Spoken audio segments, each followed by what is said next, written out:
Pintu menuju kreativitas. Pernah ngebayangin pintu yang bisa bawa kamu ke versi diri yang lebih keren? Di gambar kali ini aku bikin dunia imajinasi yang muncul dari pintu coretan di buku.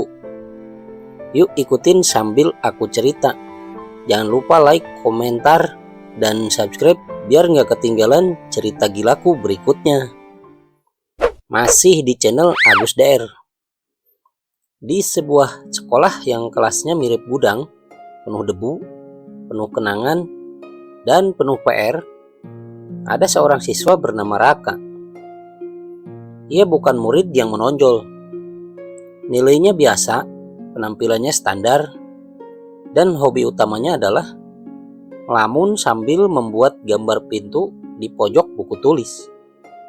Iya, gambar pintu. Banyak, berjejer.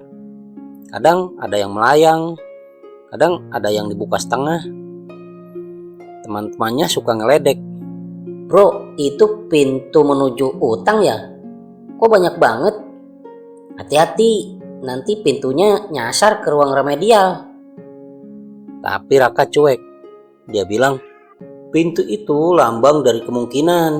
Bisa kemana aja, bisa jadi siapa aja. Sampai suatu hari, datanglah musibah berbentuk manusia.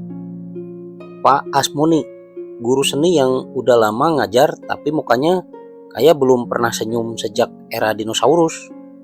Menggambar pintu itu bukan karya seni, itu coretan pengangguran.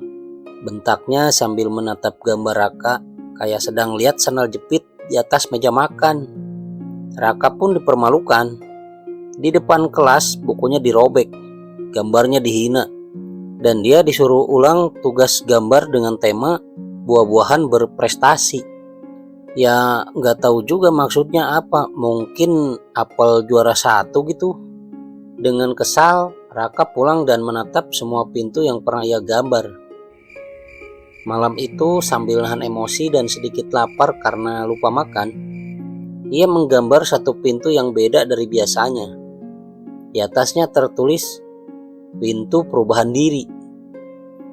Dan ajaibnya, saat ia menggambar gagang pintunya, pintu itu menyala, berkedip, lalu bruk, terbuka. Raka kaget. Tapi ya namanya anak penuh imajinasi, bukannya kabur. Dia malah masuk ke dalam. Di dalamnya dunia aneh, penuh warna dan bentuk yang bergerak bebas. Ada komik yang bisa bicara, cat yang bisa menari, dan meja belajar yang terbang sambil nyanyi dangdut. Dan yang paling gila, semua karyanya yang pernah dia gambar, bahkan dirobek, muncul dan hidup. Ada pintu petualangan, pintu gagal move on, bahkan pintu penghapus PR. Sayangnya rusak karena kelebihan muatan. Di dunia itu, Raka bertemu versinya yang lebih percaya diri, yang berani ngomong, yang bangga dengan imajinasinya, dan versi itu bilang, Pintu ini muncul karena kamu percaya pada imajinasimu. bahkan saat semua orang gak percaya. Saat Raka keluar dari dunia itu, dia terbangun di meja belajarnya.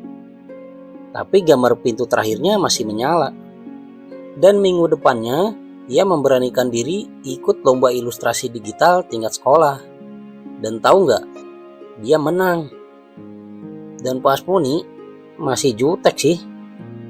Tapi sejak itu diam-diam sering ngeliatin gambar Raka sambil senyum tipis. Tipis banget. Sampai-sampai harus pakai kaca pembesar buat liatnya. Kadang dunia nggak ngerti apa yang ada di kepalamu. Tapi bukan berarti kamu harus berhenti membayangkannya. Imajinasi adalah pintu menuju perubahan. Jangan takut berbeda.